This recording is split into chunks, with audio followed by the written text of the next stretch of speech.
Hi friends, இஸ் சாரி cinema பேஸ் அப்டேட்டில் ஒரு முக்கியமான ஒரு அப்டேட்டோடு வந்திருக்குங்க. நேற்று ஒரு வீடியோ போட்டிருப்பேன். ரஜினி சார், கமலஹாசன் சார், அதே போல் லோக்கி 3 பேருமே சேர்ந்து ஒரு ப்ராஜெக்ட் வந்து இணைய போகிறாங்க. ஸோ அந்த ப்ராஜெக்ட் வந்து ஒரு பெரிய மேசிவான ப்ராஜெக்டாக இருக்கும். அதுக்கான சீரியஸ் டிஸ்கஷன்ஸ் போயின்னு இருக்குது. ஸோ ரஜினி சார் அவரோட சம்பளம் உட்பட கமலஹாசன்கிட்ட வந்து பேசியிருக்காரு. அப்படின்றத பற்றி நம்ம நேற்றுக்கே டீட்டெயிலாக ஒரு வீடியோ பேசியிருந்தோம்.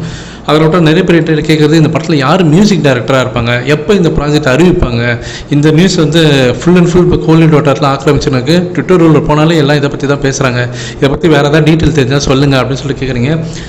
பட் ஃப்ராங்காக சொல்லணும்னா இந்த ப்ராஜெக்ட் இப்போ தான் டிஸ்கஷனில் இருக்குது. சீரியஸான டிஸ்கஷன் நடந்துன்னு இருக்குது. ஆனால் எதுவுமே எனக்கு கன்ஃபார்ம் ஆகலை. எனக்கு தெரிஞ்சு மியூசிக் டைரக்டராக அனிருத் வரதுக்கு தான் வாய்ப்புகள் இருக்குது.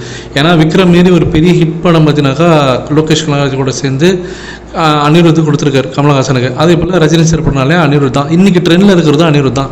ஸோ லோகேஷ் கனகராஜ் அனிருத் நல்ல ஒரு ரேப்போ இருக்குது. அதனால் கண்டிப்பாக அனிருத் தான் இந்த ப்ராஜெக்ட் வந்து பண்ணுவார்.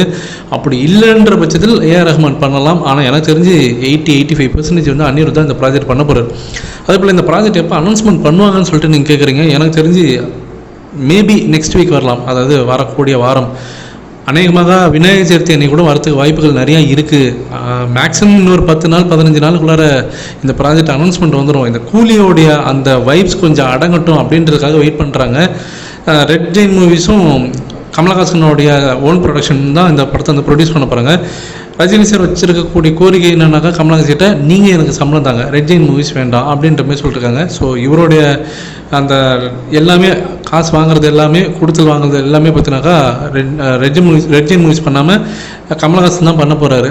அதே போல் வில்லன் கேரக்டர் தான் வந்து ரஜினி சார் சூஸ் பண்ணியிருக்காரு இதில். ஸோ வெயிட் பண்ணி பார்ப்போம். வில்லன் கேரக்டராக நீங்கள் உடனே வில்லனாக நடிப்பாரான்னு கேட்காதீங்க. இப்போ மங்காத்தாவில் வந்து அஜித் சார் வந்து ஒரு வில்லன் கலந்த ஒரு கேரக்டர் தான். ஆனால் அவர் தான் ஹீரோ அப்படின்ற மாதிரி தான் இந்த படத்தில் வந்து ரஜினி சாருக்கு இருக்க போகுது அந்த கேரக்டர்.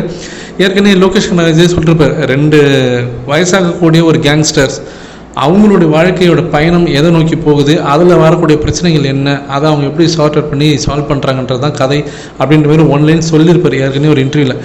அந்த கதையை தான் இங்கே கொண்டு வர போகிறாங்க. ஸோ வேறு லெவலில் இந்த படம் இருக்க போகுது ஃப்ரெண்ட்ஸ்.